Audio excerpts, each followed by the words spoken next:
ওই তো শালা। এই কতবার ফোন করে ফোন তুলছিনি? তোর গাড়িতে আমি বিপদে পড়ে গেছি নাকি?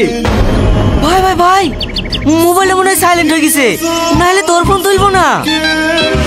বুঝতেই তো বাচ্চা, গার্লফ্রেন্ডের শেষ পরীক্ষা, 5 মিনিট সময় দে, ওকে বাড়িতে তুই চলে আসছি। না না, তোকে 1 সেকেন্ড সময় দেওয়া যাবে না, দেখার চাক দে। আরে ভাই, গার্লফ্রেন্ডের সামনে ফোন করিসনি, আজ বিকালেই তোকে 3 লিটার তেল ভরে দেবো। শালার কিপটি, আজ 3-4 দিন গাড়ি লেগে গেল, কোনদিন তেল ভরে দেখিস? শালার ভিখারি কোথাকার, তোর বাপকে ভুলটা না গাড়ি কিনে দিতে।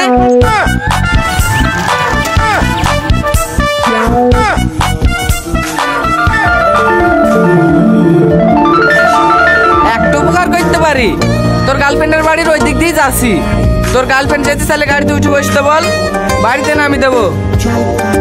ও রীতি, ফালতু ফালতু অত দূর কষ্ট করে হেঁটে যাওয়ার থেকে এর গাড়িতে চলে যাও না। ও আমার বয়ফ্রেন্ড নাকি তোর গাড়িতে চাপবো? তুমি আমার বয়ফ্রেন্ড, চাপলে তোমার বাইকে চাপবো?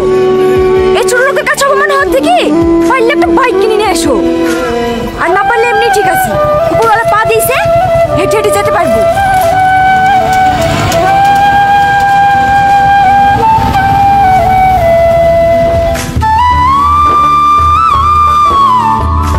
এই যে লাক্সে আসছে। এই তোকে কালকে বারবার করে বলি দিনু, কি সার লাগবে? ঝোরতে দোকানে বলে আছে, সারগুলো কি ভুয়ে পুছে দিস? এ ভাঙা সেখানে সার পাওয়া যায় নাকি? বারবার চেন পড়ে যায়। হ্যাঁ, সার পরে লেগে তোমাকে আবার জাহাজ লেসে দিতে হবে নাকি? আমি বলেছি নাকি জাহাজ লেসে দিতে? কেন একটা বাইক কিনে দাও না। কি বাইক? তোর বাপ এখানে ভাঙা সাইকেলে ঘুরে ঘুরে বেড়ায়, টাকার অভাবে একটা সাইকেল কিনতে পারছে না, আর তুমি বাইক নিবা? হ্যাঁ নেবো। এই বাবু বকিসনি, যা ঘরে যা। কি বলবে না, ওর আমার সারা জীবনে থেকে যাবে। ওই তো গেছিল আব্বাকে দেওগা, ওর ছেলেকে একটা কেটিএম কিন দিল, আর আমার কপালে একটা প্লাটিনাও জোটে না। রাসেলের বাবার অনেক টাকা আছে তাই দিছে, আমি কোথায় পাবো তাই দেবো? কেন তোমার নাই নাকি? ওই টাঙ্গা মাঠে 10 কাঠা জমিটা বেচে দিয়ে গাড়ি কিন দাও না। এই কুত্তার বাচ্চা বলছে কে রে? এই তুমি বেঁচে তুমি গাড়ি কিনতে হবে। মারো না, মারো না, ছেলেটাকে সাবধানে দিয়ে মারবে, সারা ছেলেটাকে কেউ হাত তোলে। যাবো তো ঘরে যা। ছেড়ে দাও আমাকে, তাই করে তোমার বাড়িতে। ও কি দিয়েছে আমাকে? না একটা ভালো প্যান্ট কিনে দিয়েছে, না একটা জামা কিনে দিয়েছে। হাত করেছে লিখে 10 টাকা চালে সেটাও পাওয়া যায় না। এরকম গিফটি বাড়িতে টাকা থেকে না থাকাই ভালো। ওই এই বাবু, যাসনি বলে যাসনি, শোন বলে শোন।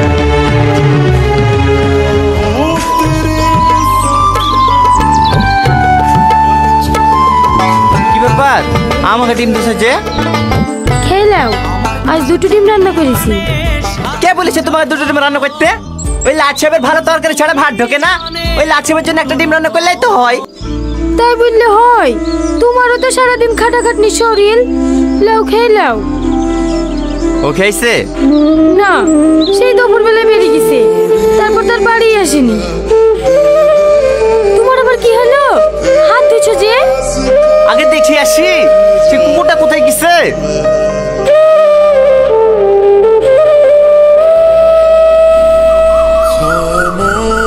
ফালতু কথা বললেও তো হবে না, সাইনে বাবা আসলেই বিরাট গিফটি। লুটু খা দেখ, ওর তো বাবার জমা জায়গা কিছুই নাই, তাও তোর বাপ বিদেশ খেটে খেটে গাড়ি কিনে দিল।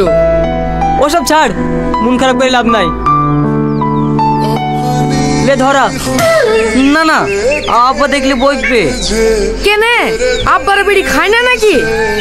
তখন তো কিছু হয় না, আর আমরা খেলে তো লে লে দুটান মার, দেখ মাথা ঠান্ডা হয়ে যাবে।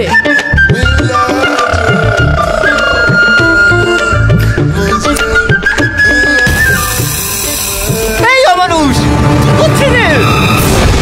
আব্বা দাঁড়ো।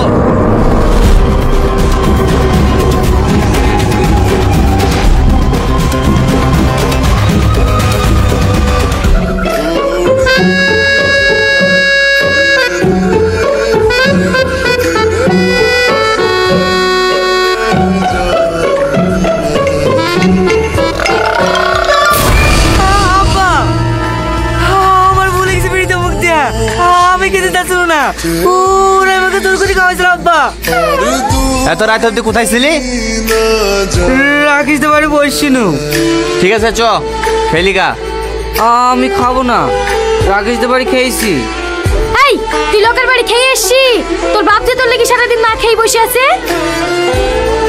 আব্বা তুমি খাওনি? না, চ তোর বাপের সাথে বসে চাইটি খেলি গা।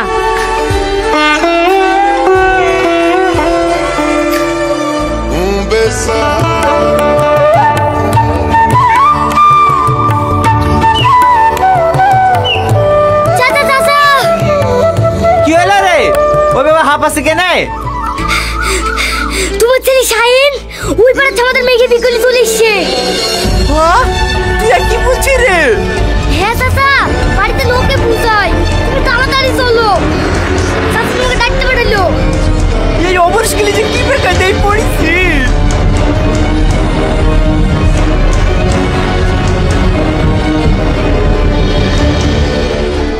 দেখো ভাই, ছেলে মানুষের বুদ্ধি, একটা ভুল না হয় করেই ফেলিছে, তাহলে আর বাড়াবাড়ি করো না, মেনে নাও।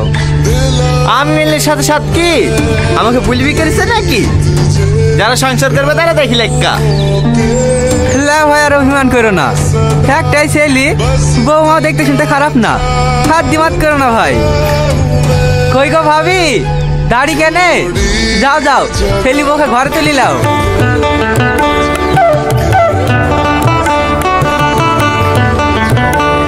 চলো মা, ঘরে চলো।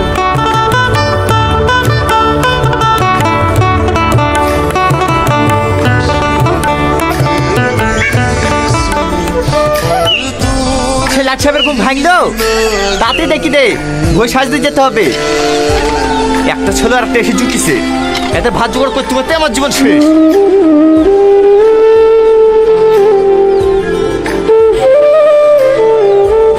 ওইখানে না দাঁড়িয়ে কি দেখছো? সাইকেলটা একটু ধরো না। হ্যাঁ হ্যাঁ আব্বা।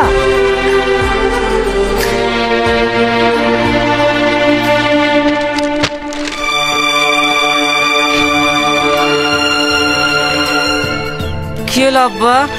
এতে সাইকেলটা লে এলি ডাঙ্গা মাঠে চ, কলবে সাজ দিতে হবে। আমি মাঠে কাজ করতে পারি নাকি? তা পারবা কেনে? একটা ছেলে আর একটা নিয়ে এসছো, এখন বসে বসে খাবা নাকি? আমি খেতে দিতে পারবো না, সূর্যই মাঠে চ, খালি মাঠ থেকে বেড়া। ওগো, তুমি সব সময় ছেলেটাকে ওরকম করো কেন গো? ও কোনোদিন মাঠের কাজ করেছে? তুই বেশি বকিস নি, তোর এই ছেলেটা আরো নষ্ট হইলো। লোকের ছেলে পেলে নাই, বাপের সাথে সমানে কাজ করে, আর এই বাপুর ঘুম ভাঙতে ভাঙতেই নষ্ট। সূর্য হয়ে গেলে নামলে মাঠে আয়, মাঠ থেকে ঘুরে আসতে হইলে না তোর কপালে কষ্ট আছে।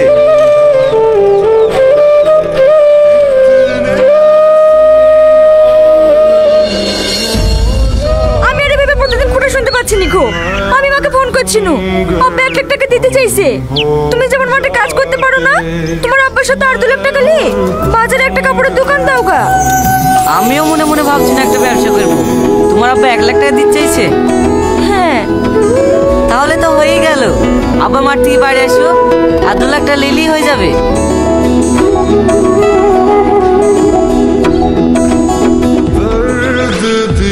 ও অত টাকা আমি কোথায় পাবো?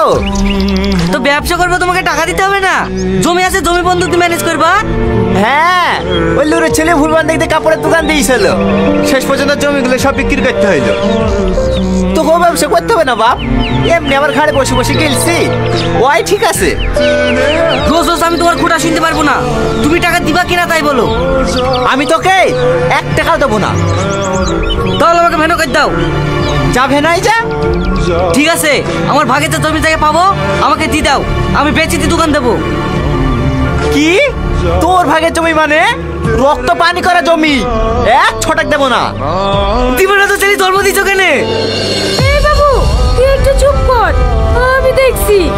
হ্যাঁ, তুমি যে ছোটবেলা থেকে দেখছো, নিজের স্বামীকে চুপ করতে পারবে না, আর আমাকে চুপ করতে আসবে। আমি মাঠে কাজ করতে পারি না, তোমরা জানো না? একটু জমি বন্ধক দিয়ে টাকা দিলে কি হবে? ওগো, ছেলে যা বলছে তাই করো না। আমাদের তো একটাই ছেলে, আমরা মরে গেলে তো সব ওরই থাকবে। মরে গেলে যা খুশি তাই করুক, ফ্যাক্টরি করুক, দোকান করুক, ও আমি দেখতে আসবো না। কিন্তু আমি বেঁচে থাকতে এক ছোটের জমি ওকে দেবো না। মরে গেলে তো দিবি, তোকে মেরে ফেলবো। মানুষের বাচ্চা, তোর এত বড় সাহস, তুই তোর বাপের গায়ে হাত তুলছিস।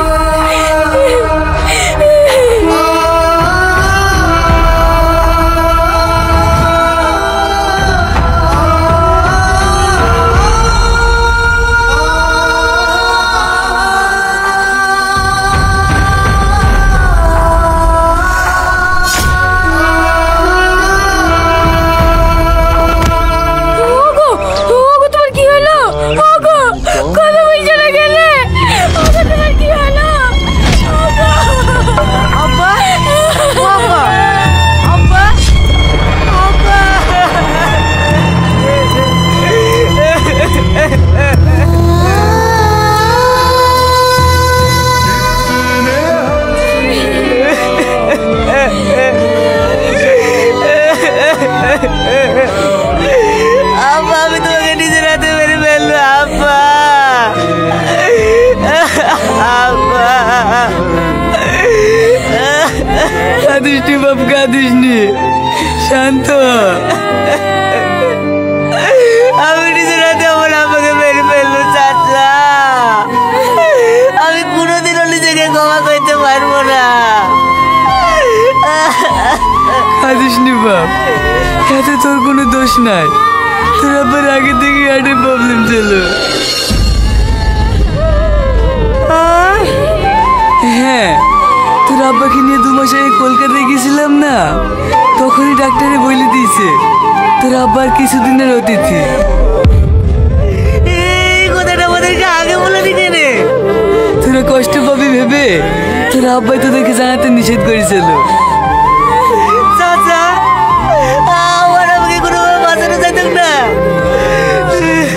হ্যাঁ যাইতো, ডাক্তারে বলেছিল অপারেশন করতে 25 লক্ষ টাকা খরচা হবে। ছি, ছি, ছি, ছি।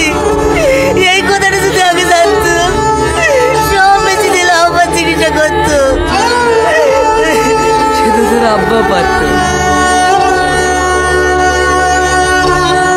এই নে তোর আব্বার পাসবুক, তোর আব্বা মরে যাওয়ার পর তোর হাতে পৌঁছে দিতে বলেছিল।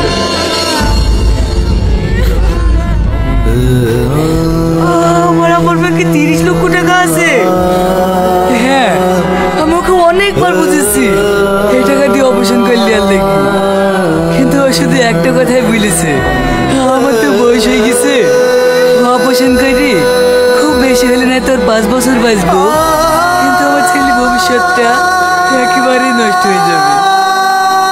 তাই শুধু তোর কথা ভেবে তোর আব্বা চিকিৎসা করাইনি।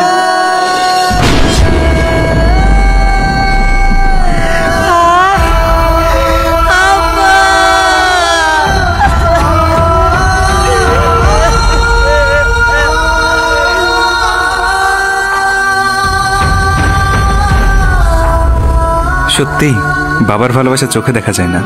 বাবা মানে আমরা জানি রুক্ষ রাগী মেজাজের একজন ব্যক্তি, যে সবসময় আমাদের বকাঝকা করে, বাড়ি থেকে বেরোতে দেখলেই 1000টা প্রশ্ন করে। কিন্তু আমরা এটা বুঝতে চাই না তাদের বকুনিতেও লুকিয়ে থাকে ভালোবাসা, তাদের শাসনেও লুকিয়ে থাকে ভালোবাসা। তারা কখনো মুখ ফুটে বলে না তারা সন্তানকে কতটা ভালোবাসে, তাই হয়তো আমরা তাদের ভালোবাসা বুঝতে পারি না। বাবা মানেই শাসনের সুরক্ষিত চাদরে সন্তানকে জড়িয়ে রাখা, বাবা মানেই আত্মত্যাগ। যে সন্তানের জন্য পৃথিবীর সমস্ত কিছু ত্যাগ করতে পারে সে একজন বাবা। তাই বাবাকে একবার হলেও জড়িয়ে ধরে বলুন, বাবা আমি তোমাকে ভালোবাসি। ভালো থাকুন, সুস্থ থাকুন। আর এই ভিডিওটা ভালো লাগলে আপনাদেরকে আরো ভালো ভালো ভিডিও উপহার দেওয়ার জন্য একটা লাইক দিয়ে আমাদেরকে উৎসাহিত করুন।